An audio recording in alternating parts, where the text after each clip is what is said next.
Conexão Poder. Oferecimento Unimed Fácil. Planos a partir de R$ 89,90. Ligue e faça o seu. Oi, boa noite. O Conexão Poder deste domingo é um programa diferente. Ao invés da tradicional entrevista, vamos fazer aqui uma resenha, uma mesa, não diria redonda, mas também nem quadrada, um bate-bola, né, professor? Sobre essa situação esdrúxula, eu diria, pela qual vem passando o país. E aí, impeachment de Dilma é golpe ou não é golpe? Lula ministro é golpe?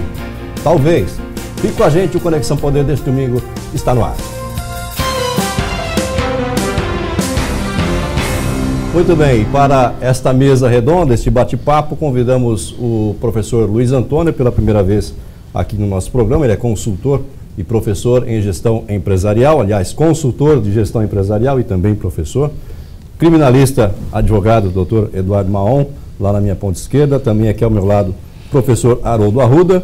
E lá na ponta direita, meu velho mestre, muito mais mestre do que velho, né, professor? Professor Onofre Ribeiro. Senhores, boa noite, obrigadíssimo pela presença de vocês. Eu vou jogar na mesa aqui. Impeachment é golpe ou não é golpe? Senhores. Quem se habilita? Eduardo Maon. Eduardo Maon, criminalista. É criminalista, tá com a palavra. Não, não é golpe. É uma disposição prevista expressamente. O julgamento é um misto entre jurídico e político e já foi experimentado uma vez no Brasil, inclusive com o apoio do partido que dá sustentação. Agora, é claro que o PT argumenta, em sendo golpe, que não há fundamento. Inicialmente dizia golpe por golpe. Hoje eles já mudaram um pouco o discurso, dizendo que não seria golpe em função da falta de argumentos técnicos de sustentação para o impedimento da presidência. Aí é uma coisa que nós já discordamos de imediato, porque eu acredito que existam fundamentos mais do que razoáveis. Cometeu um crime de responsabilidade, na verdade, dois. São duas teses que sustentam o impeachment. E já de antemão, vamos dizer o seguinte: as gravações mais modernas, elas não entram no bojo do impeachment.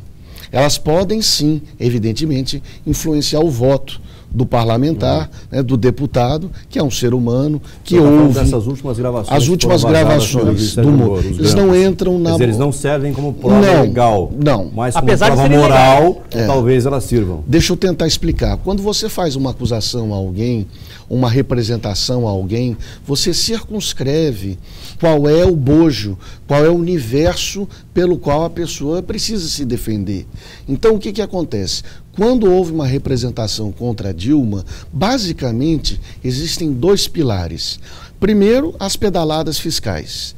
Depois, os empréstimos, a lida do dinheiro sem autorização legislativa. Rapidamente explicando, as pedaladas fiscais fazem uma maquiagem nas contas públicas. A Dilma iria fechar o ano da eleição no buraco, e para que ela não ficasse no buraco, ela tomou empréstimos de órgãos públicos, de bancos públicos. Isso é absolutamente ilegal. Mas ela cometeu crime de responsabilidade. Crime de responsabilidade. Que é o único crime que realmente pode... E quem tomou foi ela mesma. Ademais, ao contrário, ela gastou o dinheiro sem autorização legislativa, por meio de decretos unilaterais, decretos da Presidência da República.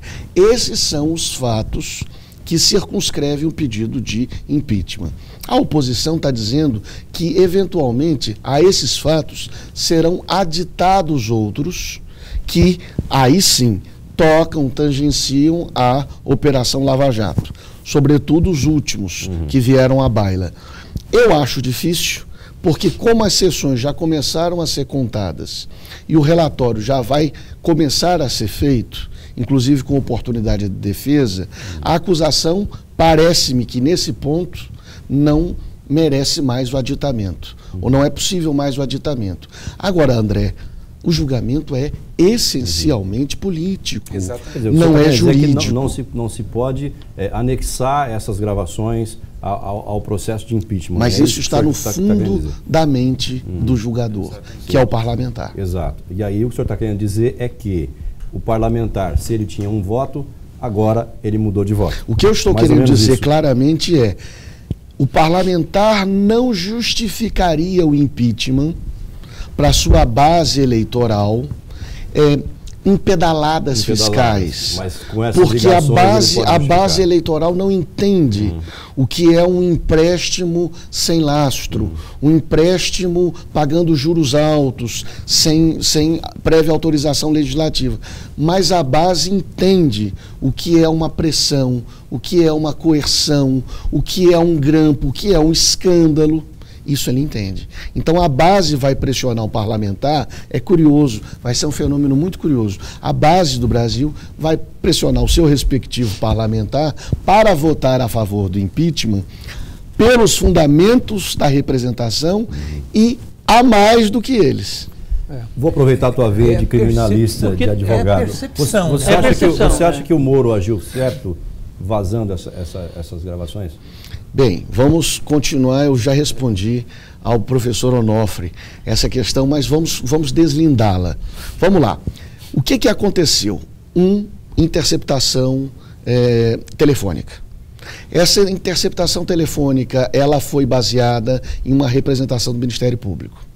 Foi feita com base na autorização judicial fundamentada, portanto, absolutamente legal, com prazo certo, absolutamente legal, contra um telefone do motorista do Lula, porque o Lula não tem telefone, quem tem é um amigo, que é o motorista dele. Mas enfim, então foi contra o motorista do Lula, descobriram aquele telefone e começaram a interceptação. Muito bem, voltou o resultado da interceptação, ok. André, vamos ser francos, eu preciso ser franco e preciso ser honesto intelectualmente. A lei diz claramente que o resultado da gravação e a respectiva degravação permanecerão acobertadas pelo sigilo. Se eu não dissesse isso, eu seria desonesto. Sigiloso, diz isso. Ocorre que, em qualquer manifestação judicial, ou do Ministério Público, ou da Defesa, o juiz, o promotor ou o advogado cita a degravação. Então, no final das contas, veja que contradição. A gravação, ela é sigilosa, mas o conteúdo dela, em maior ou menor proporção, mais hora, menos hora, acaba sendo publicada, porque na decisão que tem que ser fundamentada, está lá a degravação a autorizar o quê? Uma busca e apreensão, uma prisão, o recebimento da denúncia, a oferta da denúncia, uma condenação. Quer dizer, então é uma lei absolutamente em descompasso com o que a Constituição Federal diz. Agora, só para acabar, o Moro que fez mais. Levantou judicialmente o sigilo sobre essas gravações. Fez errado? Não, é legal. O que ele fez foi usar de malícia. O que eu acho que ele extrapolou um pouco, não no sentido da legalidade, que foi, do meu ponto de vista, perfeitamente legal. Mas se ele não não estaria prevaricando? Não, ele foi muito malicioso. E ele sabia bem, é um homem inteligente, e ele sabia bem exatamente onde ele iria chegar. Ele avançou, passou do limite. Passou do limite. Deixa eu fazer uma ponderação. Moral. O senhor concorda com isso? Não, sim, mas existem algumas coisas nesse contexto. Segundo informações que chegaram, o juiz Moro estava sendo vigiado pela ABIN. Quando ele percebeu, a ABIN informou ao Planalto que ele estava fundamentando a prisão, a solicitação, pedido de prisão, é o que está se comentando. A ABIN, para quem não conhece, é uma espécie de CIA Tupiniquim. Agência Brasileira de Inteligência. Né? É uma CIA Tupiniquim. Era a pongagem do governo. Pongagem. É o órgão gestor do SISBIN, Sistema Brasileiro de Inteligência. Então, quando o Moro percebeu que ele estava sendo monitorado e o Planalto recebeu a informação que ele fundamentava a prisão, o Planalto se antecipou, porque a posse do Lula não seria no dia que foi. A posse do Lula estava prevista para ser hoje. Seria depois de amanhã, terça-feira. Exatamente. Então, veja bem, se nós pensarmos que ele, na verdade, agiu sobre um fato novo que surgiu, não sei se tecnicamente o Maon é mais preparado que eu para falar disso, mas ele agiu num sentido até eu acho que de certa forma malicioso sim, também político. Porque eu queria só retroagir a questão do fato do impeachment, que tem uma fundamentação jurídica, mas ele é eminentemente, tudo isso que nós estamos vivendo... Na sua opinião é golpe também? Ou não? Não. Se fosse golpe, o Collor também teria sido, né? Quer dizer... Na verdade não é golpe, foi golpe. Na verdade, o que acontece, gente? Se você pensar que o Collor foi um batedor de carteira... Foi golpe. Uma eleição construída do jeito que foi construída na mentira, para mim o golpe foi lá atrás. Já ocorreu. Ele já ocorreu. Estelionato já aconteceu lá atrás. Já ocorreu lá atrás. Exatamente. O que acontece? O impeachment hoje, eu gostaria de salientar isso, na verdade, mais um processo político do que propriamente técnico. O Eduardo Cunha, inclusive, enfatizou isso, que é uma questão muito política, né? O Eduardo Cunha. Eduardo Cunha, não confunde os Eduardos. Cada um é sua. Cada um na sua. Por favor. O Eduardo Cunha. Não confunda Eduardo Nunca foi processado. Nunca foi processado. Então, assim, na verdade, o Moro agiu sob uma pressão e hoje foi divulgado também, o Janot confirmou que o Janot autorizou, deu sinal verde para essa divulgação. Okay? E a tendência do Janot é votar a favor. Sim, quer dizer, contra o governo. Porque sim, ele inclusive ele foi bem claro dizer que ele não deve nada ao Lula, deve à família dele. Agora, uma ponderação também é que o PT ficou acuado por uma porção de erros sistemáticos da Dilma, do Lula, do Palácio do Planalto. E nessa sucessão de erros, o próprio Lula começou a desqualificar o judiciário. Isso. E aí que ele deu um tiro no pé. Por um emocional descontrolado. Então, como é que... Aí entra uma outra questão que está se discutindo muito no Brasil. O fortalecimento das chamadas instituições. Justiça Federal, Ministério Público, Polícia Federal, né? E do próprio Congresso, que está começando a se enxergar como instituição depois de 12 anos de prostituição. Então, agora, nós estamos num momento de revalidação das instituições e o Ministério Público está se posicionando bem como instituição de cobrança, o Judiciário está se posicionando como julgador que ele não era quando se tratava de política, e o Congresso descobriu que ele é político.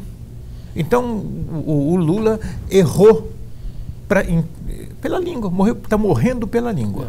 Eu queria provocar só rapidinho, provocar o Eduardo Marrom, que eu ia aquela hora provocar, não deu, mas provocar o Eduardo Marrom perguntando para ele o seguinte: você já falou daquela questão do sigilo, que é importante, né? E uma fala essa semana do Ivens Gandra, me ajuda aí, né? Ivens Gandra. Martins, né? Gandra, né? Isso, Ivens Gandra. Que me chamou, porque eu sou completamente leigo nisso tudo, eu sou um curioso, né? E uma frase que me tocou, que eu achei interessantíssimo, que ele diz o seguinte: os governados têm o direito, sim, sobretudo, de saber o que é que os governantes estão fazendo. É por isso que essa... Foi o argumento do Sérgio Moro.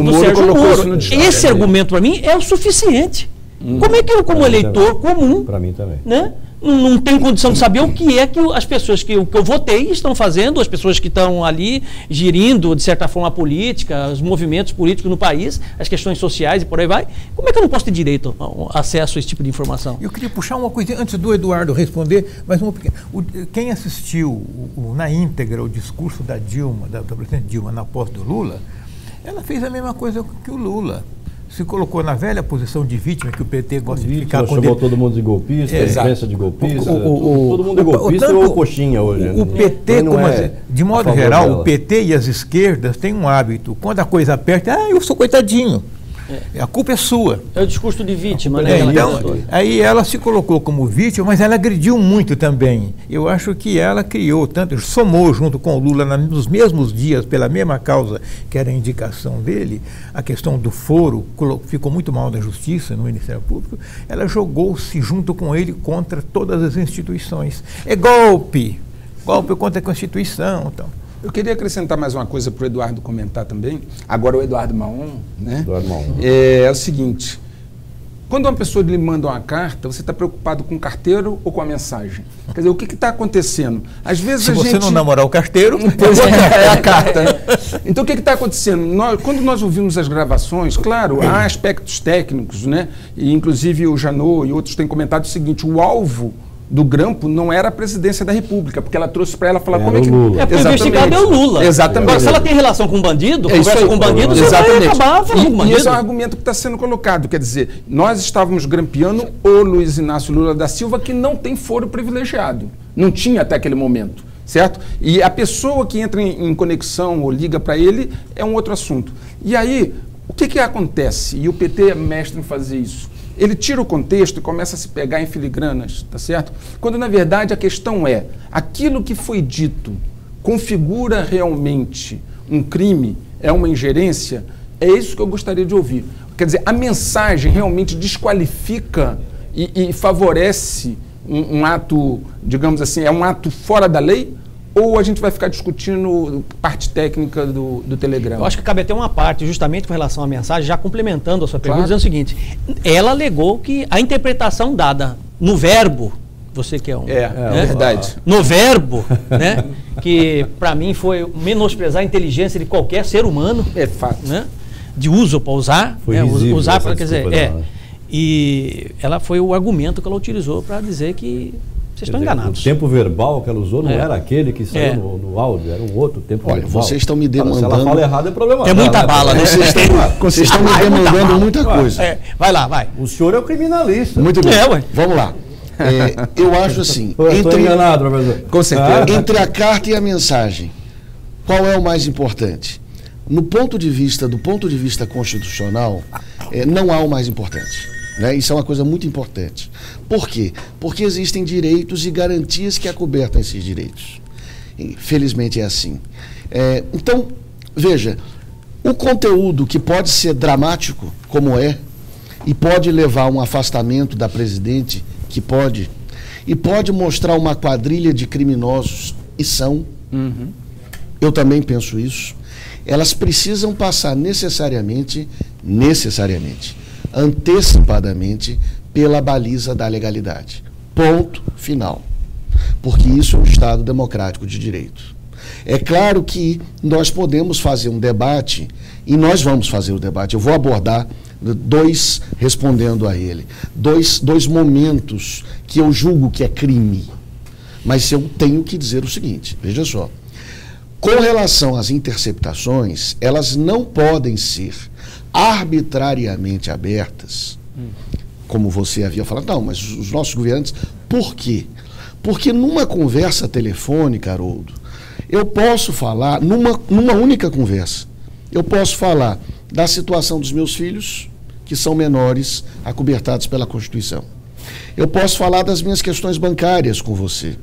Eu posso falar de contratos com você e eu posso falar, de repente, da minha situação jurídica como seu advogado. Olha quantos problemas, quantas garantias constitucionais, em função de um interesse de divulgação de mensagem, essa mesma conversa de 10 minutos pode estar ferindo, pode estar tocando. Então, na verdade, a divulgação das nossas conversas, ela em tese, é sim preservada e não deve ser feita. Ponto. Agora, nas conversas, vamos ao mérito, porque o político, ele não está interessado na questão técnica. O político que vai votar no impeachment e as pessoas que estão nos assistindo querem responder justamente essa pergunta. Exato. Escuta, nesse bojo de gravações, há, de fato, concretamente, algum crime cometido por esse bando? Há, em dois momentos. O primeiro momento, eu destaco, é a conversa entre a presidente e o ex-presidente. E o segundo momento que eu destaco é a conversa entre o Rui Falcão, presidente do PT, e o Jacques Wagner, até então ministro da Casa Civil. Pela primeira conversa, a Dilma ficou, de fato, o PT está certo, o presidente está certo, ficou um pouco descontextualizado. O presidente do PT mandando fazer alguma coisa. Não, a presidente para o ex-presidente. Ficou um pouco descontextualizado. Lula, eu estou mandando aí o termo de posse para você assinar e ter caso precise. Ponto. Ninguém me convence, porque assim, eu odeio ser chamado de idiota. É claro que ela mandou uma via assinada para ele.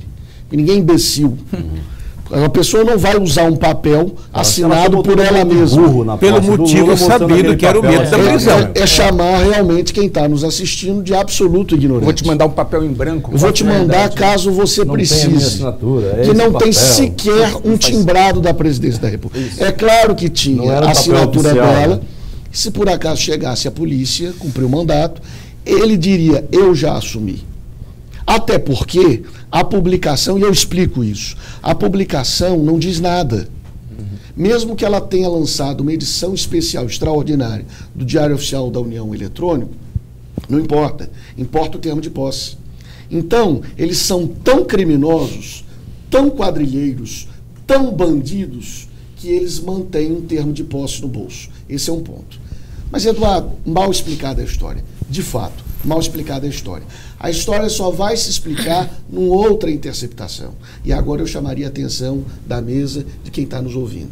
Qual é a interceptação? O Rui Falcão ligando, foi pedido, dias antes, foi pedida a prisão do Lula. O Jacques Wagner, por quem? Pelos promotores de São Paulo. O Jacques Wagner, daquele jeito muito baiano de ser, dizendo monossílabos. Sim, sei. Sim, sei. E o Rui Falcão dizendo, olha, é necessário vocês fazerem alguma coisa. Exatamente nesse ponto que eu toquei. Veio o Jacques Wagner e disse, e ele já aceitou o cargo? Veio o Rui Falcão, presidente do PT, dizendo, nós demos um arroxo nele, junto com o Fernando Haddad, e ele vai aceitar. Veio o Jacques Wagner novamente ao telefone dizendo, bem, então deixa que eu resolvo. E aí encerrou Beníssimo para a justiça, responsabilizá-los. O presidente do PT encerra a ligação dizendo o seguinte, vocês precisam tomar uma providência de Estado maior. Exatamente. Ou seja, o que o presidente do PT diz? Cobra de um ministro uma postura de Estado com relação a um cidadão. Então, se pegar duas interceptações, aquela que o ministro combina a Casa Civil, perdão, e aquela que a presidente diz que está mandando papel para segurá-lo, aí é crime. E isso é o relevante, né? Quer dizer, assim, na hora que o Moro divulgou, talvez ele deve ter sopesado os riscos quanto à questão técnica jurídica. E aí é o crime. Mas aí, exatamente, mas ele tinha uma finalidade específica. Na hora que anteciparam a posse, ele precisou, eu penso que do ponto de vista estratégico, ele deve ter sopesado isso, os riscos, né? E de criar um fato. Mas ele não fez isso sozinho. Não fez isso sozinho. Mas que criasse um fato. Muito bem, é claro, a PGR foi consultada. Isso é muito articulado. Mas criar um fato e criou que, na verdade, murchou a posse. Né? E, sob certa medida, murchou a posse. E fez com que aquele momento, que seria um momento de euforia, ou pelo menos de dizer que ele assumiria o PAC, agora ele ia mudar a economia, que ele ia resolver o problema do país, naquele momento, com essa atitude, o juiz Moro, ele mais ou menos equilibrou aquela balança daquele dia. Onofre, você acha que de fato, nesse caso, o Lula assumindo, seria um terceiro mandato realmente dele como presidente e a Dilma abrindo mão de governar mesmo? Aí nós temos aí um golpe muito perigoso. Concordo. Temos um golpe muito perigoso que ele está instituindo um parlamentarismo palaciano. O pior parlamentarismo, a pior coisa que tem é a palaciana. Quem de nós aqui já lidou com o governo, eu já fui secretário de Estado de governo aqui em Mato Grosso e lidei em política, trabalhando. O ambiente palaciano é um ambiente de conspiração, na maioria das vezes, sujas. O fim justifica os meios. Então, esse parlamentarismo palaciano é um golpe, ou seja, a Dilma continua presidente, lá num pedestal sem fazer nada, uma rainha da Inglaterra, e o Lula primeiro-ministro com todos os poderes. Na verdade, quem está aplicando são Lula e Dilma. E não é a imprensa golpista, nem o povo golpista, nem os coxinhas golpistas. Eu queria colocar mais uma coisinha só antes do Haroldo falar. Eu assisti à posse atentamente, apavorado mesmo, com medo de que o Lula fosse discursar. Porque ele, no espírito em que ele estava, ele ia incendiar o país. Ele estava pronto para incendiar o país. E fiquei observando ele sentado lá naquela cadeira, assim, ó. Desconforto, né? Uma coisa Muito estranha. desconfortável. Fazia assim. Ele não estava confortável. E era a vontade de falar, e eles não deixaram ele falar. E o que a Dilma falou? A Dilma não convence, então ela falou um monte de bobagem, ela só fez ofender os poderes, as instituições, e a nós outros não convenceu. E aquele ambiente de comício no Palácio me incomodou muito. Os petistas eram fortes, gritando, aplaudindo, palavra de ordem. Saiu do protocolo completamente. Aquilo virou um comício. É verdade, um comício. Isso é um sinal de desespero. Uma posse de ministro de Estado. Sim. E eram 3 ministros, né? Virou um comício. O que era aquilo? Era jogar para a plateia a necessidade de mostrar: nós somos fortes, nós somos unidos. E o candidato principal, que era o Lula, acanhado e desconfortável. Ali eu senti que a vaca tinha ido para o brejo. Ele estava com medo mesmo. Né? Ele estava com medo. Vamos fazer um intervalo, senhores, mas eu queria voltar a tocar nesse ponto de se incendiar o país já no próximo bloco. Vocês acham que o país pega fogo daqui para frente? Daqui a pouco a gente volta tocando neste e em outros polêmicos assuntos sobre a situação esdrúxula pela qual o país se encontra. Até já.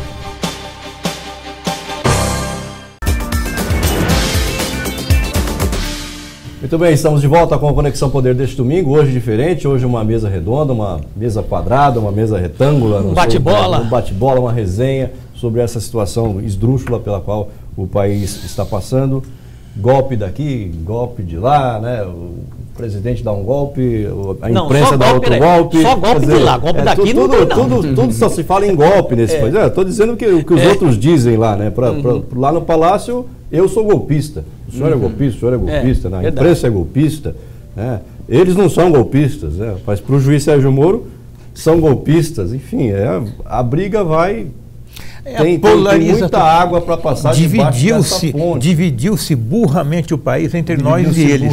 Isso matou a capacidade de debate que o Brasil tem e poderá ter. Não tem. Aí eu quero tocar no ponto que o senhor falou no bloco passado, de se incendiar o país. É essa realmente a intenção do PT? É essa realmente a intenção do Lula?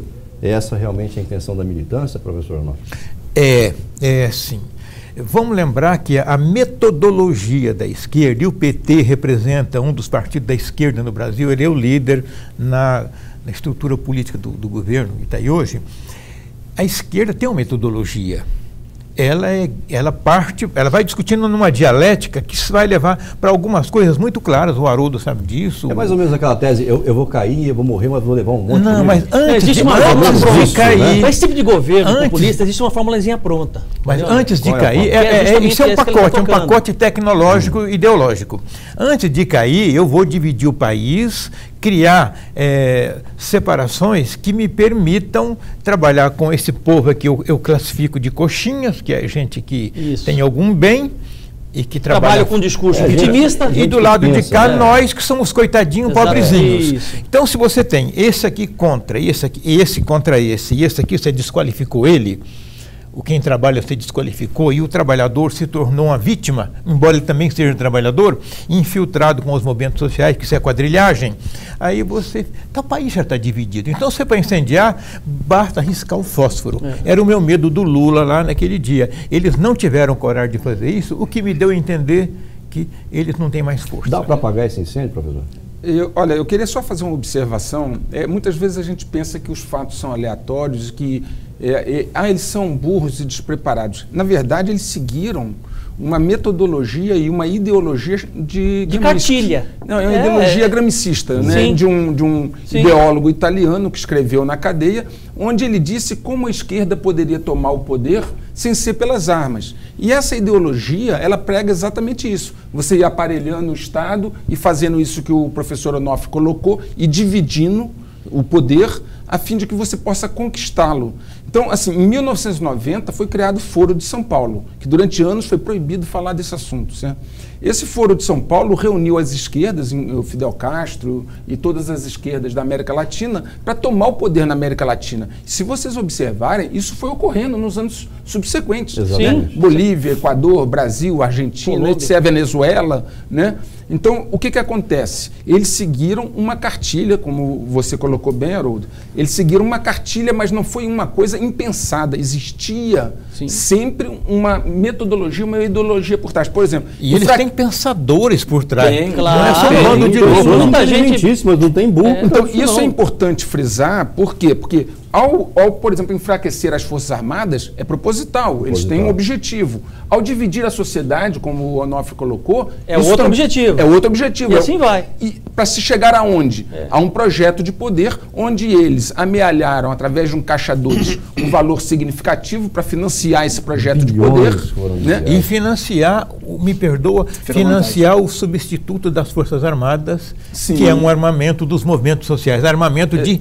E hoje, na verdade, se nós formos na área de inteligência buscar informações, os senhores vão descobrir que os movimentos sociais existem facções armadas. Sim. E isso tem a Liga dos Camponeses Pobres aqui em O próprio Rondônia. Lula disse, etc. vamos convocar o exército do Zé Rainha. Exatamente. Quer dizer, o MST, Stedley. quer dizer, Agora, João o Stedley. que acontece, assim, só para concluir, desculpe ter me Outro alongado, bando também, né? né?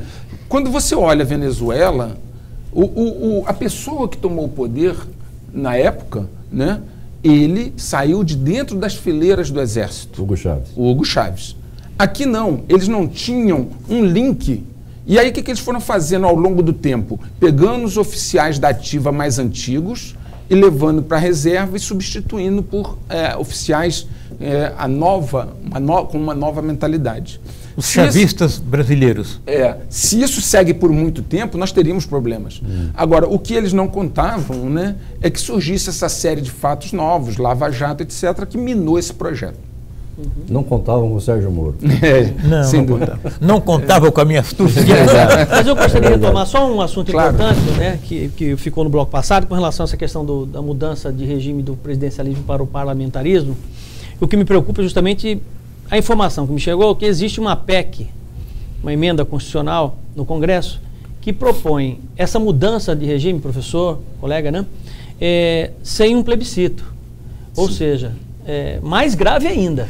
Porque o plebiscito é da Constituição, né? já houve Exatamente. um Uma plebiscito, emenda né? constitucional para que não haja plebiscito, ou seja, as pessoas não serão ouvidas com relação a essa mudança de regime. Aí, isso acontecendo ali por conta deles, nós temos um primeiro-ministro, de certa forma, o Lula, o Lula. já agindo É um em parlamentarismo instância. palaciano, como disse o professor. exatamente. Isso sou oportunista, né? Ontem Não, o José... é golpe, golpe, né? Vamos isso falar em golpe, isso sim é um vamos falar em golpe. golpe. que eu tendo a ser sempre diplomático, né? Então, ontem o José Serra deu uma entrevista na Globo News à noite, né? Onde ele foi questionado sobre isso, né?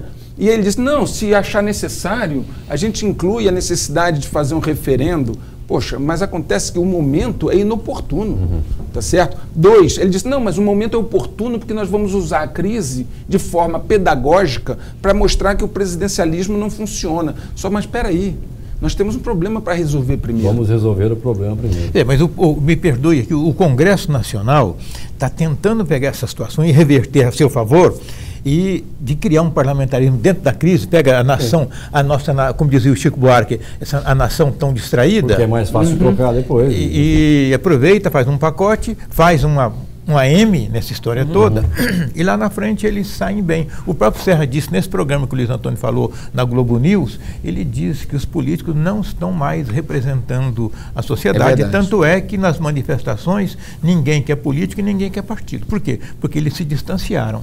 Então o golpe de um parlamentarismo agora, seja pela mão do Lula, que é uma coisa bem clara isso, ou seja pela mão do Congresso, é golpe.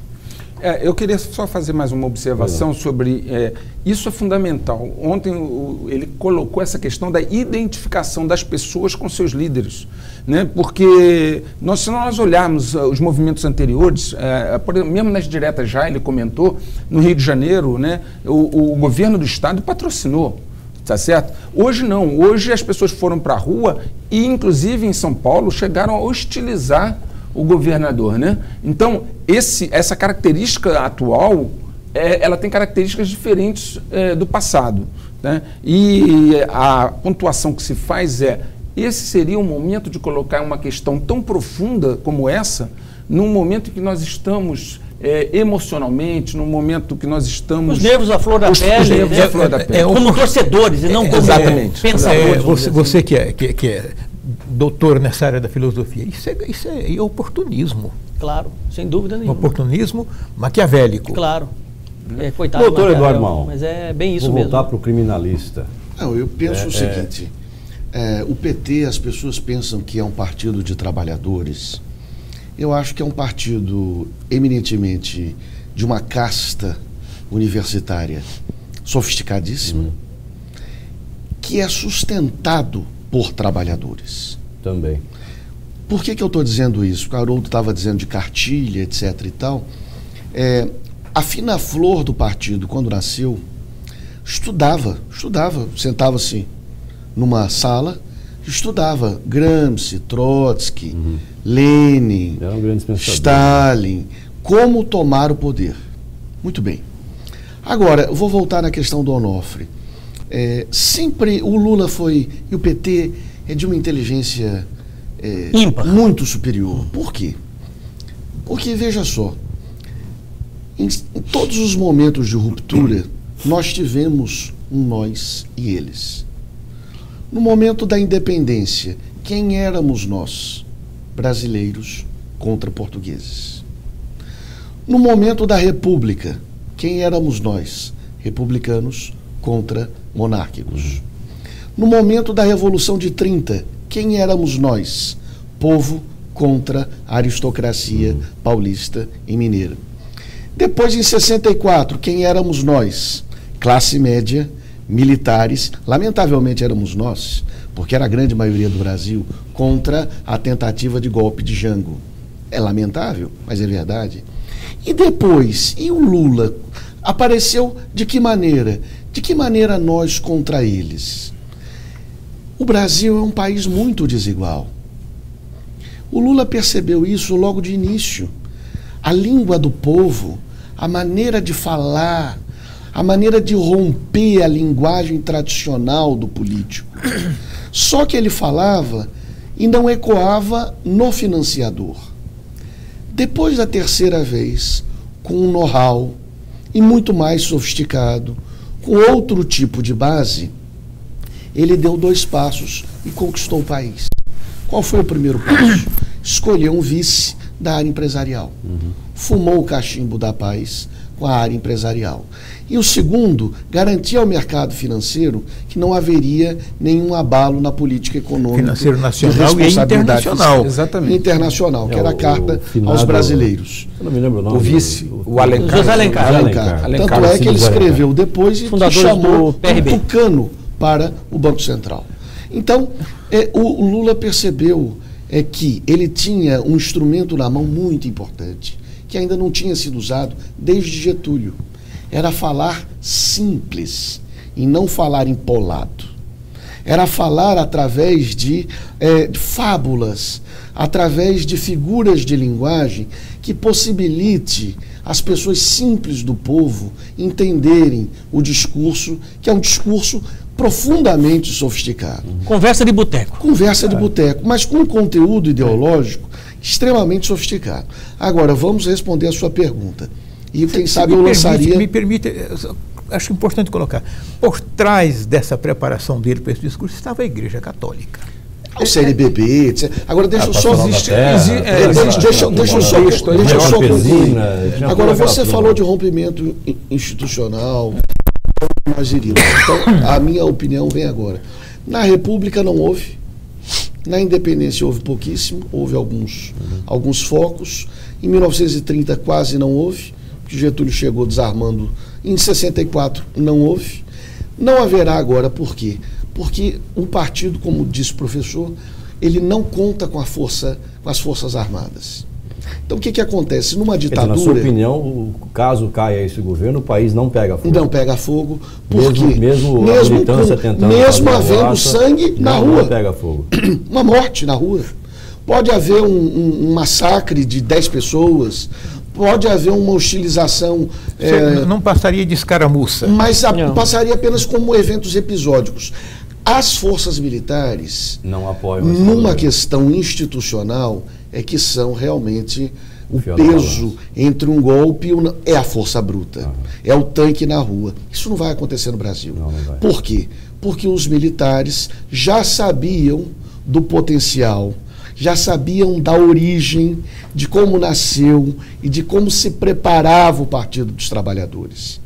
E o militar, o soldado, que vai se preparar para oficial, que está lá na caserna, não pense que não é assim, numa ESG da vida, eles sabem quem é o Partido dos Trabalhadores. E além do que me permite, Eduardo, de novo, o oficialato do Exército, do general ao sargento, é classe média. E classe média não vai para esse tipo de confronto. Não vai. Deixa eu só fazer uma pontuação sobre essa questão. Duas questões. Primeiro, essa formação do Lula, né, ela é muito romantizada, mas se você pegar o livro do Tuma Júnior, ele mostra que, na verdade, o Lula foi criado pelo Golbery. Tá? Por quê? Na época, a maior preocupação dos militares, eles tinham uma preocupação muito grande com uma pessoa chamada Leonel Brizola, que ele era carismático, uma pessoa de um discurso fantástico. Herança do Jango, lá do pré-64. Quando o Brizola retornou, né, eles percebiam que esse movimento ia acontecer, eles precisavam criar uma liderança dentro da área trabalhista, porque o Leonel Brizola vinha do PTB, lembra? Do trabalhismo de Getúlio. Exatamente. E de Jango. E aí o que precisou fazer? Vamos criar uma outra força trabalhista para que ele não assuma o protagonismo. Tanto que, se vocês lembrarem, o Brizola chegou a chorar quando houve a decisão do tribunal de que a sigla PTB não ficaria com ele, ele teve que criar o PDT. Ficou com a filha do Getúlio, a Ivete Vargas. Exatamente, ele teve que criar o PDT. Né? Então, na verdade, tudo isso houve um jogo de estratégia de dividir. Né? E o Lula soube jogar nessas searas e criar, como colocou o Mahon, criar uma identidade com as pessoas. Do ponto de vista de engenharia social, do ponto de vista de mensagem subliminar, é essencial que você, o líder e o liderado, tenham um ponto em comum. Né? Então, as pessoas se enxergaram nele. E o nós e eles é exatamente isso. Quem somos nós? Aí ele começou a criar o nós, né? Onde ele pegou a grande massa da população. Hoje, 70% da população. Naturalmente. Claro, com certeza. Como nós vimos isso lá no Rio de Janeiro. O Brizola trouxe para ele as favelas. Né? O engraçado é que o Lula se coloca como pobre. É o discurso de vítima. Mas aí faz parte da ideologia da cartilha. Exatamente, da cartilha. Tem um sítio que não é dele, tem barcos, enfim, anda de jatinho para cima e para baixo. Ele faz parte da cartilha. Mas, ele é pobre. Nós somos ricos. Mas só um segundo. Nós estamos... Essa sua colocação é muito perigosa.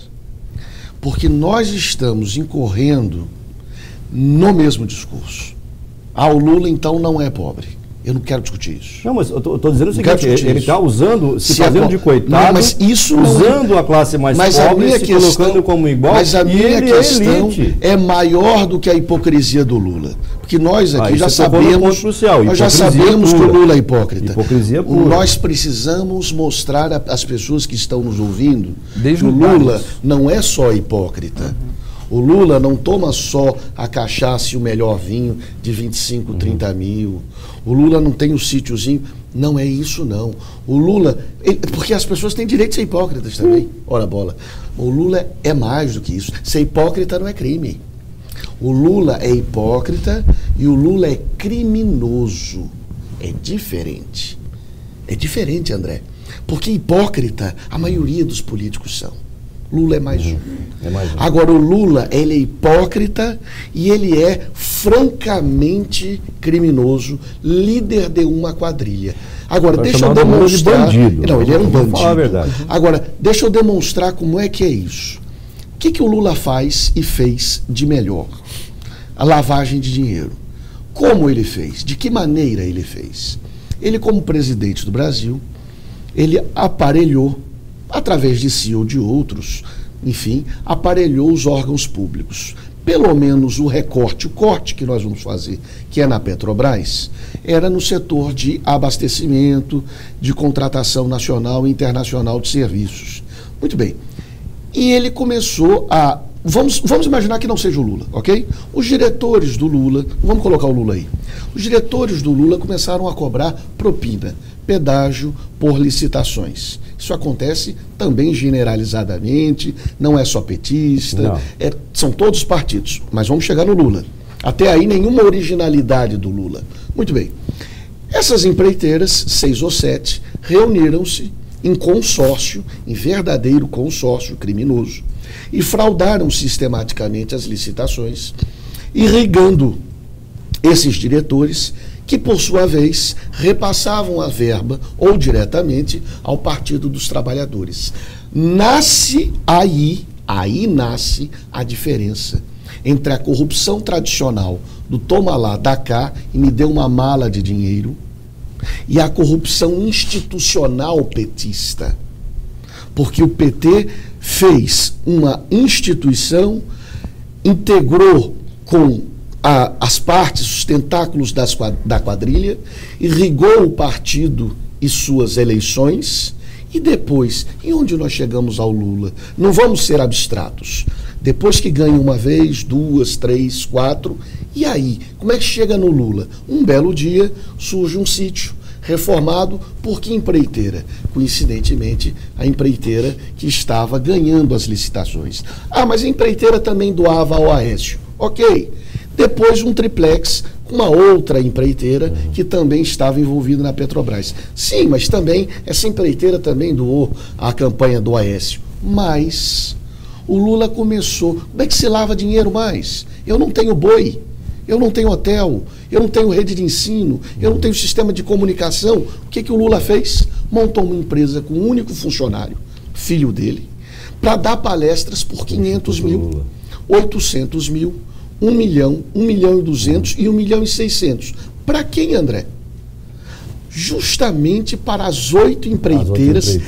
Fizeram palestras fantasmas. Não era palestras para a TV Pantanal, não era palestras para Cuiabá, não era palestra para Mato Grosso, era exclusivamente neste valor.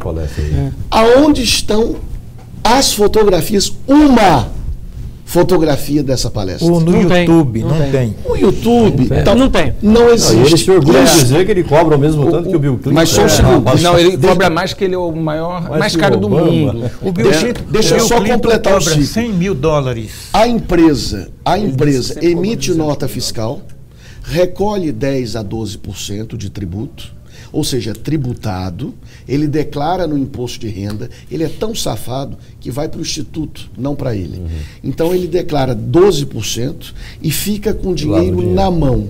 Isso é lavagem de dinheiro. Esse homem é um bandido que foi acobertada pela presidente, que lamentavelmente hoje nós temos a certeza que se integra na quadrilha. Eu queria fazer um comentário aqui, eu queria pegar o raciocínio dele aqui. Não, eu queria só complementar. A turminha que está na cadeia aqui no Mato Grosso, que fez mais ou menos isso que o nessa Mauro está cartilha dizendo, lavou dinheiro com outras coisas, principalmente com ouro, né? O Ouro minério paga 2%, ouro é um dos lavava, emitia nota, pagava 2%, lavava o O Lula gosta mais de diamante.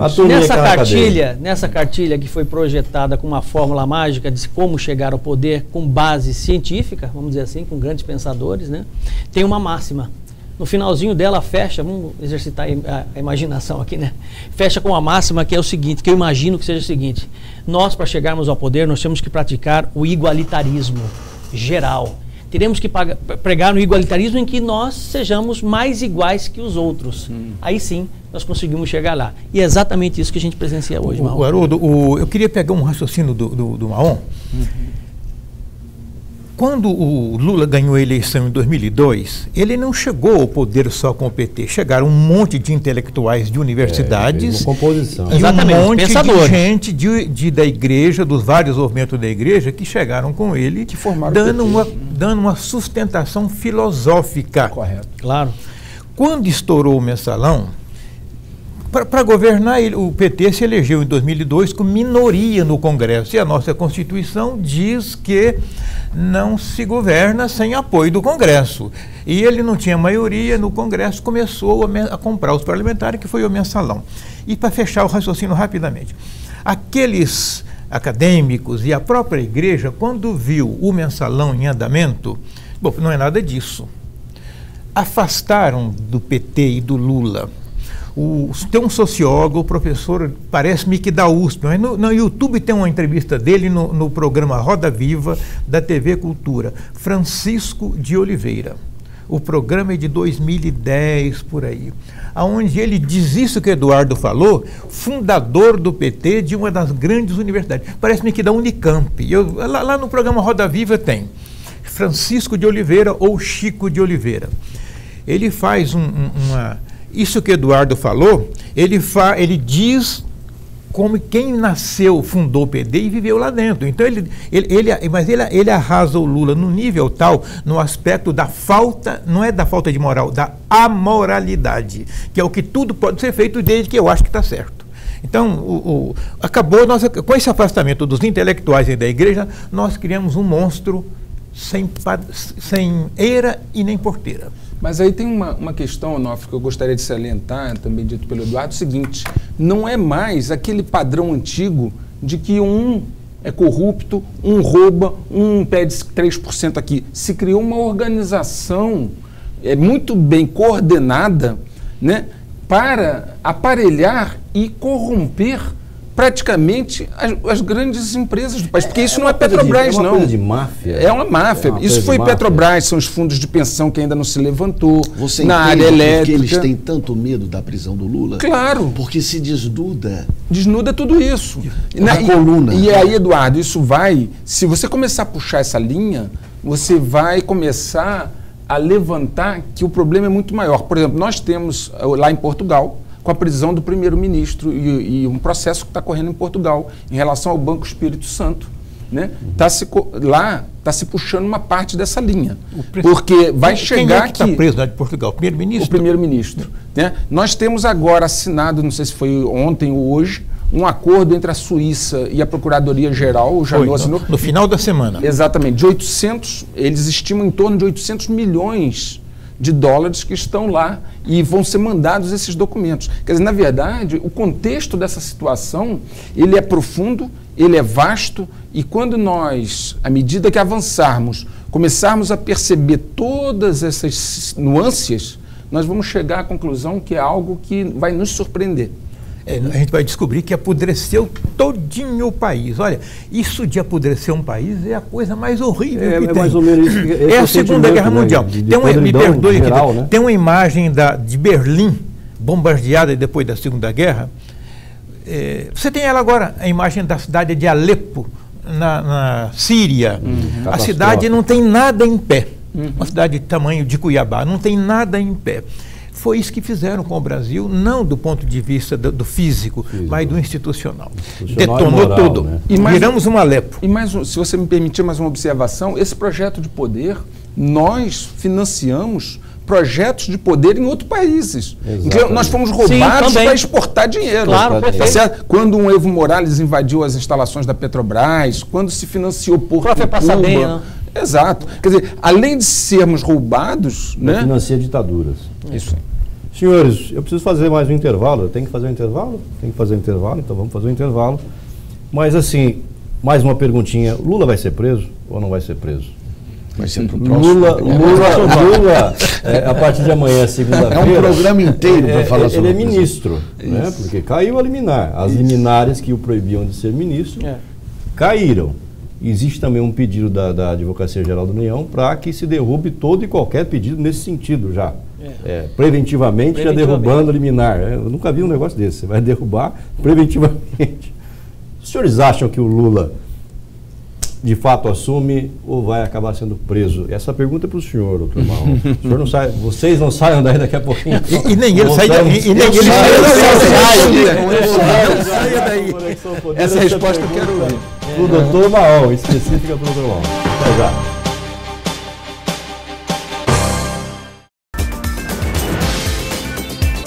Muito bem, estamos de volta com Conexão Poder deste domingo, programa bastante polêmico, debatendo a situação pela qual passa o país, a situação política, a situação criminal, a situação moral, a situação ética, enfim, situação realmente lamentável e incendiária pela qual vem passando o país nas últimas semanas. Os acontecimentos foram, de certa forma, catastróficos, né? E deixou todo mundo boquiaberto, porque caíram alguns mitos e se elegeram novos mitos, né? Mas a pergunta que eu deixei no bloco passado, professor Marrom, professor não, doutor Marrom, advogado criminalista, um dos mais brilhantes aqui de Mato Grosso, Lula vai ser preso ou ele vai realmente ser ministro a partir de amanhã? Posso fazer só uma parte antes de você responder? Não, professor. Que eu acho importante, peraí, eu acho importantíssimo. Tô brincando, Marrom, só o seguinte, eu queria saber, por curiosidade. O clima. Por curiosidade. O Lula, como ministro, tem fórum privilegiado, certo? Tá? Em que outra parte do mundo existe a questão do fórum privilegiado, a não ser no Brasil? Tá. Essa é uma segunda pergunta. Tá, por quê? Porque eu não conheço. Né? Bem, vamos lá, vamos por partes. A primeira coisa que eu gostaria de dizer é o seguinte, que esses eventos catastróficos que você se refere, para mim, foi um sonho.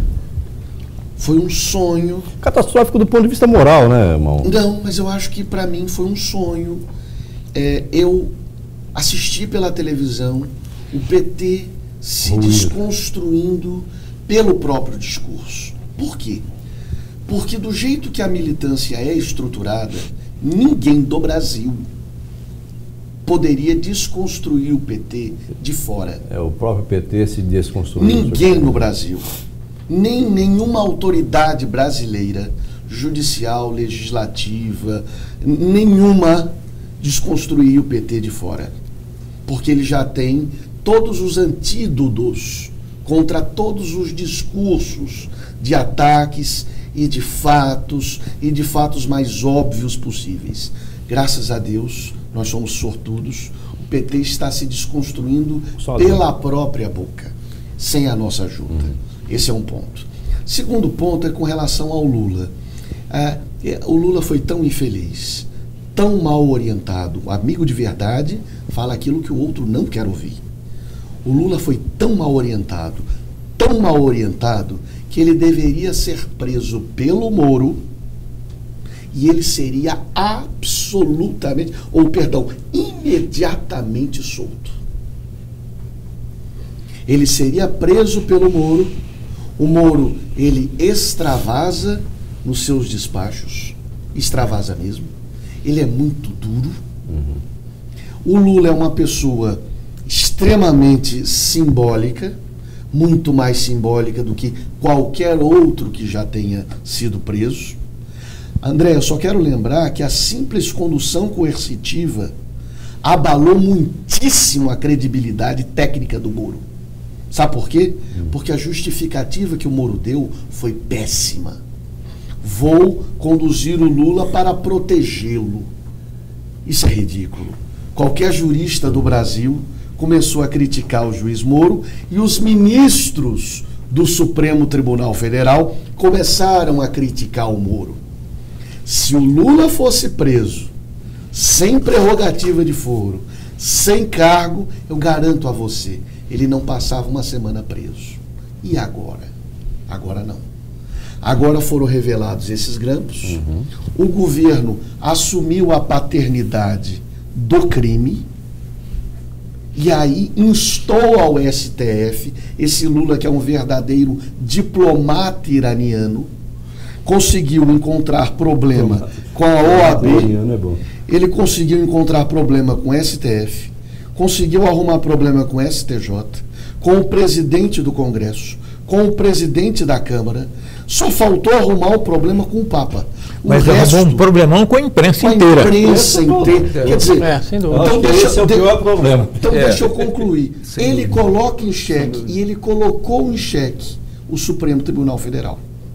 Veio um mandado de segurança, me parece que são 20 já, para o Gilmar Mendes, conhecido desafeto petista. E eles não vão alegar suspeição, André. Então será mesmo o Gilmar Mendes. Muito bem. Qual a direção que o ministro vai tomar? De duas uma. Ou destituir o Lula, apear o Lula do ministério, e no dia seguinte ele vai preso, como ele deve ser preso, e não será solto mais, número 1. Ou receber o Lula, a presidente nomeia quem quiser, então valida a posse do Lula, mas retira-lhe o foro, mesmo que seja afrontoso à Constituição, porque há o precedente do Donadon.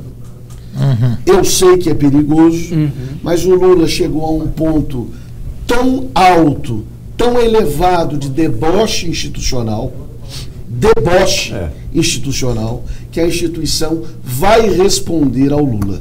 Aí ele pode ser preso como ministro, sem foro. E eu acho que, no final das contas, se um senador foi, ele também será. Também pode. Irmão, eu queria acrescentar uma situação, sempre procurando ver nessas ações do Moro, que eu percebo que nas ações do Moro não existe só a questão técnica. Veja bem, algumas pessoas têm comentado que entendem que ele fez um balão de ensaio naquela condução coercitiva para sentir a reação da rua, no caso de ele decretar uma prisão. Muito ruim. Né? Então, não, eu acho que foi um equívoco, não tem dúvida, mas assim, a ideia que tem se falado é o seguinte: essa condução coercitiva foi para sentir o nível de mobilização e de reação dos partidários do Lula. Se essa reação, mobilização, não fosse algo dramático, ele na sequência fundamentaria a prisão, como em tese também dizem que ele começou a fundamentar e precipitou a posse. Okay? Então, assim, o que nós percebemos nas ações do Moro é que elas têm uma dupla visão. Tem uma visão política estratégica e tem uma visão técnica jurídica. Mas é bom lembrar, rapidinho, que ele tem uma formação em Harvard, nos Estados Unidos, na questão de corrupção. Então ele sabe, também tem a cartilha dele. Exato. Esse procedimento tem uma cartilha também, Haroldo. Sim, sem dúvida. Então ele está seguindo a cartilha, Luiz Antônio. Sim. Que não é a do STF. Não, é a cartilha de combate à corrupção, que é um sistema adotado nos Estados Unidos. Mas vocês podem observar, só acrescentar uma questão, vocês podem observar que o Janot, antes de fazer as denúncias dos políticos, ficou 3, 4 dias no FBI. Antes da denúncia, onde o Janot estava, pode puxar na internet, estava lá no FBI. Então existe toda uma condução... Buscando a cartilha de lá. Mas o que me incomoda é o que o Marrom não respondeu. A minha pergunta ele não respondeu. Vai ser preso ou não, né? Não é isso. Eu quero saber o seguinte, a minha pergunta é a questão do fórum privilegiado que me incomoda. Porque nos Estados Unidos, por exemplo... Em algum outro lugar? É isso aí também. Nos Estados Unidos, o cidadão comum e o presidente da República... Né? Nixon foi interferir na questão lembra do Watergate, aquela coisa toda? Das dos grampos. Caiu. O partido contrário. Lá o cidadão comum, né, e um presidente são analisados, tem questão de direitos e deveres. Por que no Brasil que tem a questão do fórum privilegiado e por que isso? Vamos devagar. Caiu primeiro porque renunciou. E depois que o presidente da República dos Estados Unidos, muito embora não tenha o mesmo foro aqui, também goza de uma série de prerrogativas que, para chegar a acusá-lo num juízo comum, é preciso passar por uma procuradoria-geral, por uma série de garantias. Por quê? Essas garantias da presidência e do cargo, me desculpem, mas são inerentes ao cargo. Eu posso ser processado pelo Lula por chamá-lo de bandido no seu programa, André. Agora, se eu sou senador, eu não posso ser processado, porque eu estou estendendo aqui uma tribuna política, eu tenho essa imunidade. Lamentavelmente, claro que eu vou ser julgado eventualmente pelo STF. Lamentavelmente, as pessoas fazem de uma tramitação mais lenta, ou pelo menos faziam, de tribunais superiores, um privilégio. Eu acho que com o mensalão, a coisa... Eles tomaram um choque muito grande. Porque, do meu ponto de vista como advogado, Haroldo, o foro não é especial, é um foro péssimo. Porque se você ser julgado no STF, eu acho péssimo. Porque não existe recurso. Exato. Quer dizer, tecnicamente, se for julgado rápido, é muito pior do que ser julgado em primeira instância. Alguns entendem que por Lula ficou pior, porque não vai caber recurso, acabou. Muito pior. Agora, é isso aí. Eu queria... É bom lembrar, por exemplo, do Eduardo, rapidinho, o Nixon... 75 foi derrubado por conta daqueles grampos.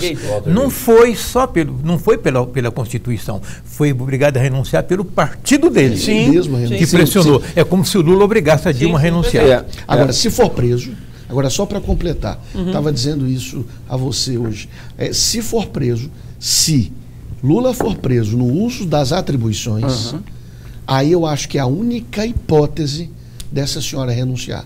Ela não vai renunciar, ela tem preparação desde a adolescência de seria não a minha renunciar, próxima pergunta. ela não vai renunciar.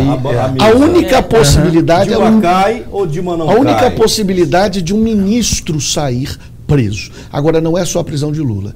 No contexto, pelo que eu ouvi, quem deve ser preso é, número 1, Jacques Wagner, Rui Falcão, Lula, o ministro, hoje, lamentavelmente, da Justiça, o ministro da Economia, aquele Barbosa, porque eles todos deram não só conversa, mas como disseram, vou ver, vou olhar, vou operar, vou ajudar nos atos dizer, que são eles inerentes foram ao presos cargo. com a justificativa de que poderiam atrapalhar as investigações. Não, ao contrário, estão operando positivamente para que Para não se atrapalhar. faça.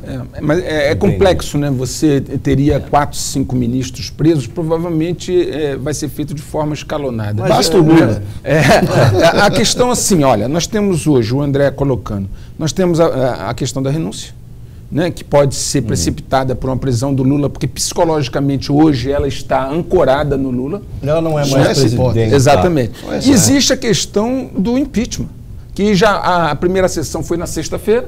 Não, mas esse né? é um rito muito longo. Não, 45 dias no máximo. Não é longo, não. Não, 60 dias. Desculpa, O não é um Serra falou em negócio 15 de dias, dias, é uma 15 coisa dias no longa. Senado, não foi? Foi. O Zé Serra falou 15 No dias no Senado máximo e 45 60 na dias. Câmara. No máximo. No máximo Então 60 nós temos dias. abril, maio. Olha só, Aquelas 10 qual é o sessões, rito? quantas O sessões? rito, na sexta-feira já foi feita a primeira sessão Extraordinária. Mas quantas Quer dizer, sessões? o Eduardo Cunha conseguiu Ele abriu uma instalar... sessão com 60 deputados na sexta-feira. Isso, todos correligionários. Ele instalou na quinta, na sexta ele já fez a primeira, são 10. Normalmente não teria quórum, mas ele fez a sessão. Mas ele fez acontecer na sexta-feira. E 65 parlamentares. Se nós olharmos agora a configuração dessa comissão, tanto o relator é aliado do Eduardo Cunha, certo? O presidente, apesar de ser do partido do Kassab, ele várias vezes votou contra o governo. Ele se mostra um cara meio independente. Hoje está se chegando aí, nos últimos dias, de ontem para hoje, de que dos 65 membros, 37 em off já manifestaram... Eu ouvi 37, 38. É isso, 37, 38 já manifestaram em off que votarão contra, né, a Dilma, a favor do impeachment. Então, veja bem, são 10 sessões, a primeira já transcorreu. Se nós tivermos como parâmetro 45 dias, que o Eduardo Cunha diz que vai ser menos, certo? Nós vamos remeter isso para o Senado. Ontem o Serra falou no máximo 15 dias no Senado. Foi. Então nós estamos falando de 60 dias, nós estamos falando de maio. Outra coisa, quem estará em maio na presidência do STF? TSE. Não. Gilmar Mendes. Não, eu estou dizendo do Supremo, né? O Supremo, sim, já Supremo. não passa do Lewandowski para Carmen Lúcia? Provavelmente. Então, veja como a coisa. O Lewandowski... E do TSE, Gilmar Mendes. Imagina... Já confirmado. Exatamente. Imagina, olha... E é de Mato Grosso. O Gilmar Mendes no TSE, que tem aquela questão da impugnação, mas quem conduz a sessão do Senado, né, final do julgamento é o presidente do Supremo. Sim. Que se derem os 60 dias, será quem? Carmen Lúcia. Ok? Então, eu acho... E ela não é da linha palaciana. Eu só tenho uma pergunta, porque é uma dúvida legítima. O Eduardo na sexta-feira, o outro Eduardo, o Eduardo Cunha, na sexta-feira. Eu tinha um aluno que falava, o cujo. Esse aí também já não devia ter caído. Já deveria. Esse Já também não é deveria. criminoso. Mas é um mal necessário. Mas, enfim, vamos voltar ao mal necessário. O mal necessário convocou uma sessão extraordinária para sexta-feira. E conseguiu quórum e abriu, contou a primeira. Eu tenho uma dúvida, porque eu nunca vivi o parlamento, nunca estudei especificamente sobre isso. Eu queria saber se é possível fazer uma sessão independente segunda pela manhã e contar uma outra sessão segunda à tarde. Porque se for possível, na sexta-feira duas sessões por que dia. vem, já acabou a história na Câmara. Eu acho que o Antero fez uma conta mais ou menos essa, viu? Eu não sei, realmente Ele fez eu não uma sei. conta mais ou menos dessa e Se também for contou- possível, por dia, uma de manhã, com uma o de grau tarde, de já acabou. correligionário que ele tem junto com a oposição, se for possível. Mas Eu o já que vi os senhores sessões que pensam? são interrompidas, tomam um café e voltam. Mas, bom, aí no E caso... conta a segunda. Mas aí, Eu olha só, acho. deve haver Mas um eu não sei, interstício, realmente. deve haver um interstício, porque ela tem 10 sessões para se defender. Isso. Se for assim, eu faço 3 sessões por dia e mato em 3 dias. Mas já então existe deve haver um sessões interstício. Já existe. Mas o que os Né? senhores pensam? O impeachment passa? O impeachment Mas é claro que não passa. Claro Eu que creio que passa. passa. Vai, Passa. tempo, Passa. passa. Dilma não Passa. cai, Claro. Lula Passa. fica, Lula não fica. O que vai acontecer na A opinião dos rua, senhores? as ruas estão dizendo passa. Passa. Passa. Não, e ontem o José Serra foi muito claro em relação a isso. Eu tive a oportunidade também de conversar com alguns senadores, em particular, senadores do Mato Grosso. 2 nos disseram o seguinte: nós vamos nos pautar pela rua. Acho que não. Acho que o termômetro não é esse. Não é a rua. Ah, por favor. Se fosse, as diretas passavam. Não. A questão é o seguinte. Eu tenho uma tese também que não É é essa. a absoluta utilitarismo de poder. O que acontece? A Dilma chegou a um limite, esse limite foi um limite crítico. Pela primeira vez, o PMDB tem uma chance absolutamente real, legítima, genuína de chegar ao poder direto, Sem ter precisado de sem eleição. precisar uma eleição, porque não ganha uma eleição. Então, chegar ao poder. E o Serra, a mesma entrevista ao Conte que você citou, já disse, ele revelou, ele denunciou. O Conte perguntou para ele: senador, me diga uma coisa, se o Temer assume, o senhor passa a ser oposição? Ele disse e ele não. respondeu imediatamente: não, nós passamos a fazer uma grande coalizão nacional. Ou seja, a questão já está definida. Ó, uma observação só, Mal. Quando nós falamos de uma situação extrema como essa, é um conjunto de fatores, certo? Por exemplo, só as ruas não tira nem síndico de prédio, não tem dúvida. Quando nós pensamos em geopolítica e estratégia, nós temos aqueles poderes, né? Poder econômico, poder religioso, poder militar, né? que formam um país e montam os objetivos nacionais permanentes, como a Escola Superior de Guerra pontua. Nesse momento, a Fiesp, né, já se manifestou. Rompeu. A Fiente também se manifestou Todo aqui. o poder econômico começou a romper. Rompeu. Então, quando o poder econômico rompeu... Que financia campanhas. Exatamente. Aí você, olha, vamos juntar aqui os fatores. O poder militar quieto, observando para ver o Vilas Boas, comandante do Exército, disse: se quiserem saber o que o Exército vai fazer, pega o artigo 142 da Constituição. O poder militar está aqui, né? Enfraquecido, mas está vivo, certo? O poder econômico disse: não quero mais. O poder religioso, a Igreja Católica, o bispo que falou da Jararaca, do Norte, né? Foi promovido. Então, está se formando um conjunto de fatores, Consenso. sim, que, em função também de uma manifestação popular relevante, cria o ambiente para isso. Tá, então, fechando esse assunto, Dilma cai. Eu creio que que sim. Dilma cai. Sim. Cai. Tá. Eu tenho uma tese que não cai por força da rua só. Cai muito mais por força da imprensa. Também, fundamentalmente. Lula e Dilma e companhia mexeram com a grande mídia nacional.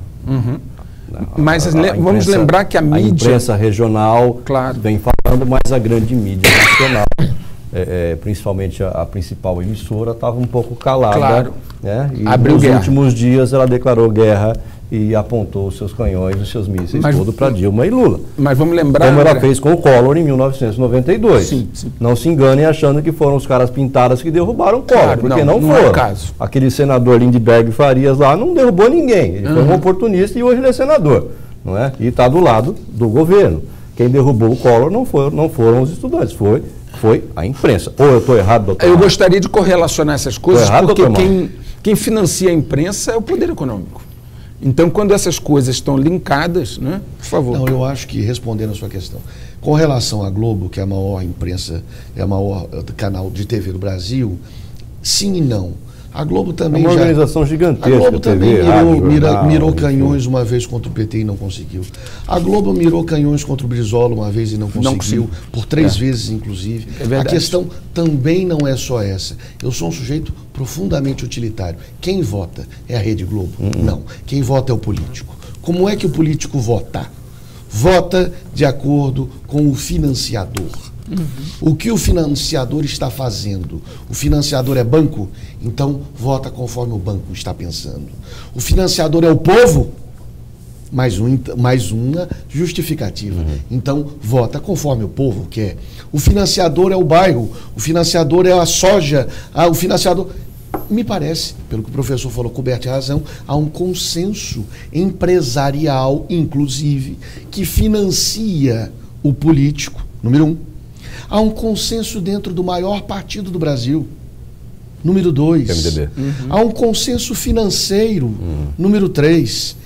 E, para dourar a pílula, as pessoas acham que isso é o primeiro, para dourar a pílula, há manifestações espontâneas. Isso não convence político. E a imprensa onde Agora, entra? tirando... Mas a imprensa é uma empresa, André. empresa. É só uma empresa. Agora, senhores, Dilma cai, já é consenso. Assumiu quem? Temer. E aí? Tirando o povo que está espontâneo, o resto é muito cínico. Também. Exatamente. Dilma caindo, assume o Temer. Ou o Temer também não assumiria, cairia a chapa inteira? Ele só no caso de ser o Tribunal Superior Eleitoral quem vai derrubar, derrubar a chapa toda. Não creio. Caindo a Dilma, assume Não o creio. Temer. Temos nós que temer o Temer ou não? Temer o Temer. Não, ele vai ser um cara, ele vai ser a ponte na travessia do Rio. Mas ele tem do passado para o credibilidade futuro. para isso, ele tem moral para isso. Tem, mas o Itamar também não tinha lá em 92. O Itamar não tinha. O Itamar era pequeno. O rito da impugnação da chapa, esse é longo, né, pelo TSE. O rito do impeachment é mais curto, 60 dias. Caiu o Michel Temer já começou a construir esse relacionamento. O SCAF é muito próximo do Michel Temer, tá certo? Então, o Michel Temer já começou há meses a construir, cometeu um ato imprudente com aquela carta, se expôs inadvertidamente, mas ele já começou a construir essa ponte. Não acho. Mas na verdade a ponte já está feita Já faz tá feita, horas. né? A ponte já está Deixou feita. registrado o descontentamento dele. Ele deixou registrado. Sim, mas ele poderia ter feito isso de outra outra maneira. Então, um futuro próximo, nós podemos prever que Temer será o presidente da República. Sem dúvida. Sem medo de errar. Sem medo de errar. E vai ser uma grande coalizão. Não vai ser ruim. Eu não sou fã do PMDB. Uma nova eleição está descartada.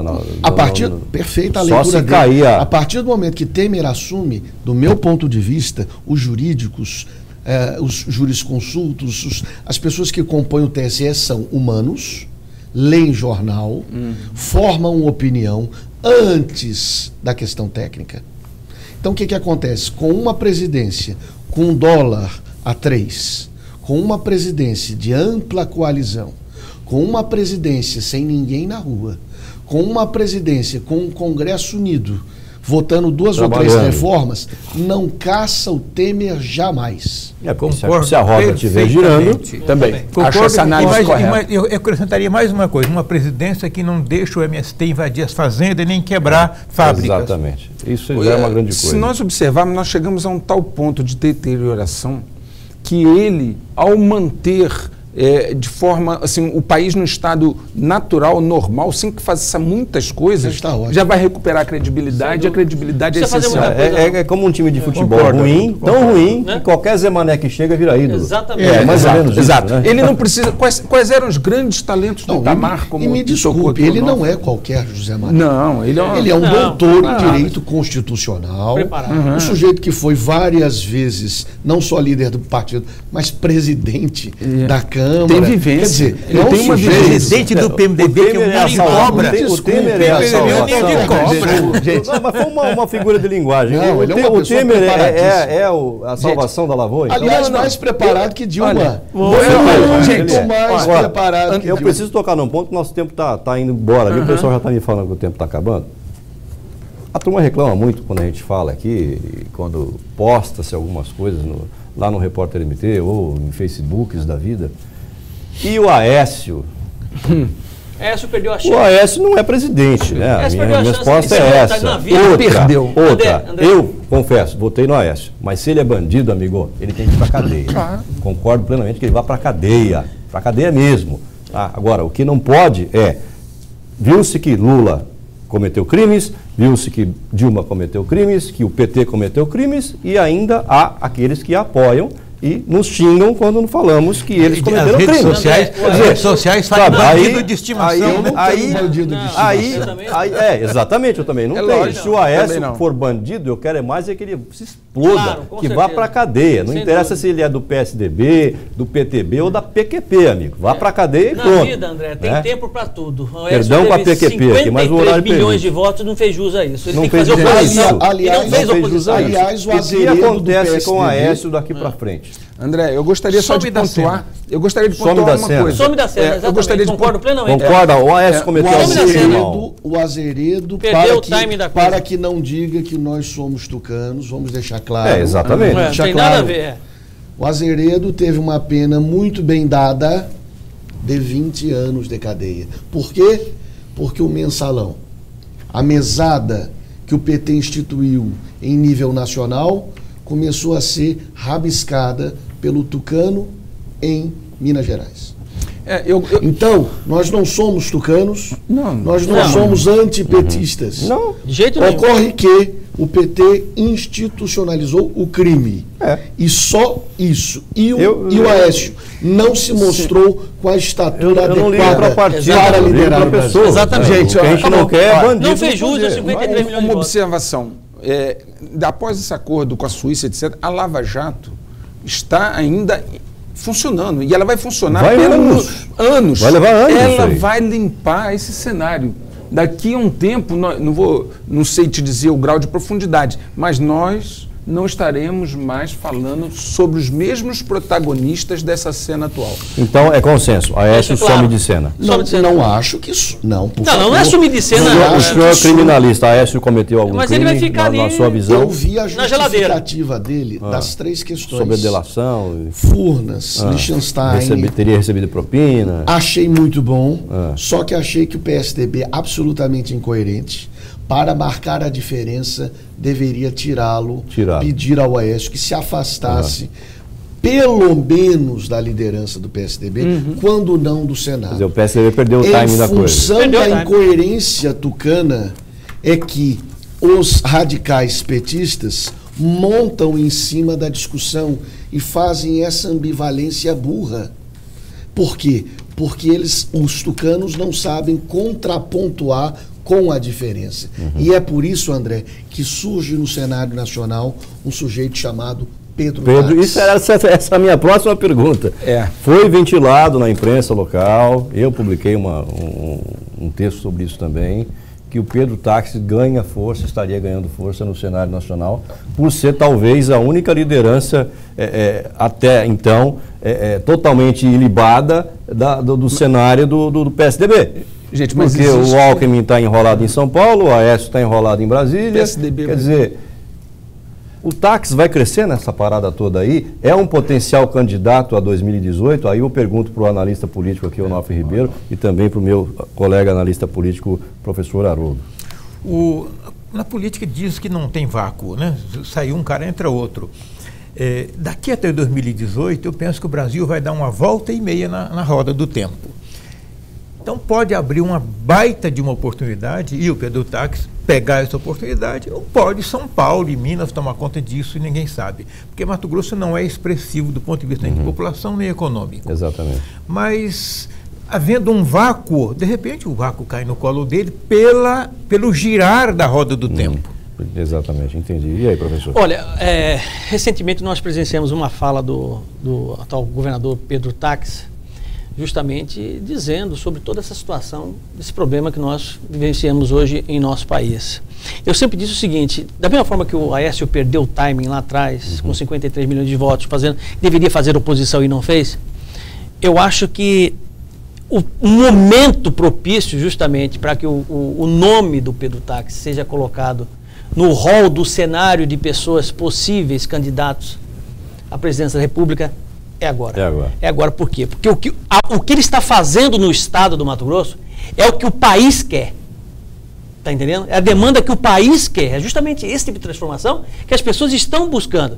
Você pega o Aécio, de certa forma, não conseguiu cumprir com aquilo que deveria cumprir. Aí ele vai disputar, vai ter o me ajuda aí. Ele perdeu o Alckmin e o Serra também, que já concorreram, já perderam e por aí vai.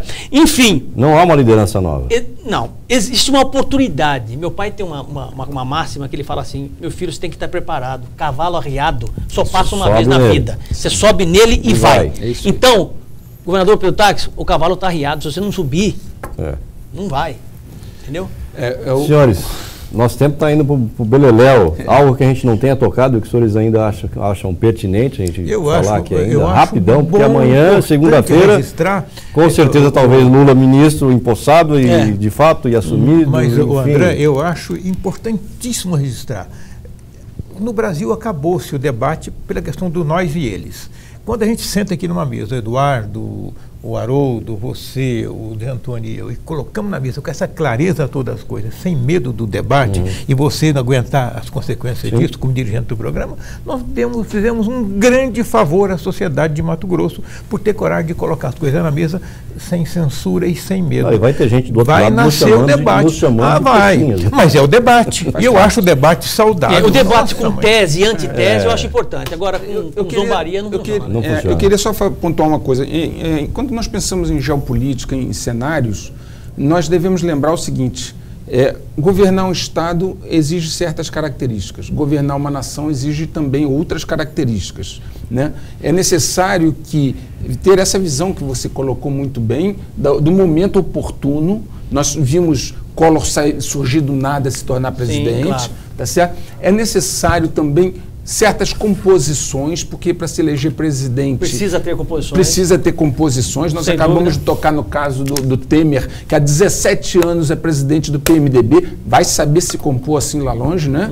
Então, assim, o que eu quero colocar quanto ao nosso governador é que ele tem uma bandeira muito boa, que é a bandeira da corrupção, prendeu as pessoas e tal, mas ao pensar a nível nacional, eu até lembrei agora esses dias, comentei com a Onofre, primeira vez que eu participei de uma campanha política tem 30 anos, foi em 86, né? Ao pensar no cenário nacional é necessário desenvolver outras habilidades também para que possa se credenciar esse cargo. Outros eixos, né, de análise, né? Senhores, brigadíssimo pela presença de vocês. Professor Luiz Antônio, obrigado. Primeira vez que o senhor participa, volte mais vezes, com certeza vai ser mais vezes convidado. Muito obrigado. Foi bastante brilhante, inclusive indicação do professor Onofre, meu velho mestre. Onofre, obrigado mais uma vez também pela participação. Obrigado, o prazer foi meu. Boa noite para o senhor, boa semana, semana de paz, semana produtiva. Esperamos. Professor Haroldo Arruda, brigadíssimo. Quem conhece não muda. Conhece não muda. Já está em campanha. Esse é um slogan Já está em campanha. Que meu pai deixou de utilizar. O slogan que o meu pai deixou de utilizar, meu pai foi deputado, né? Ele deixou de utilizar lá atrás. Ele brinca comigo assim, Haroldo Arruda, quem conhece não muda. Né? Doutor Maon, propaganda extemporânea, doutor Maon? Não, de jeito nenhum. Eu não sou fiscal, eu sou Obrigado pelo convite mais uma vez, meu irmão. Tá bom? Obrigado ao telespectador por nos aturarem por mais de uma hora. Mais de uma hora. Doutor Maon, obrigado. Prazer em conhecê-lo pessoalmente. Prazer foi meu. Meu professor, né, Onofre, sempre é professor. E o nosso colega aqui, né? Eduardo Maon, obrigado pela presença mais uma vez, brilhante do senhor. Porque a minha tosse é uma tosse de estimação, mas eu achei muito bom o programa, André. Obrigado. Muito obrigado por ter me convidado. Obrigado. Muito obrigado. Eu queria oferecer a vocês as canecas que os senhores usaram, são canecas presentes do programa, são canecas nunca usadas antes, a primeira vez, nunca antes na história desse programa. Essa caneca foi usada, o senhor pode levar para sua casa. Muito obrigado. Também, professor Onofre. O senhor também, professor Haroldo Arruda. Bom, porque da última vez também, professor doutor Maon, pode levar a nossa caneca, que é um oferecimento da Tubarão Esportes, está aí no vídeo o endereço e os telefones da Tubarão Esportes para vocês. Você em casa, olha, obrigado pela sua audiência. Tenham todos uma excelente noite, uma semana de paz, uma semana produtiva e voltamos no próximo domingo, que aliás é um domingo de Páscoa. Ou eu estou enganado? Domingo de Páscoa. Ótima semana, boa noite. Tchau. Boa noite. Boa noite.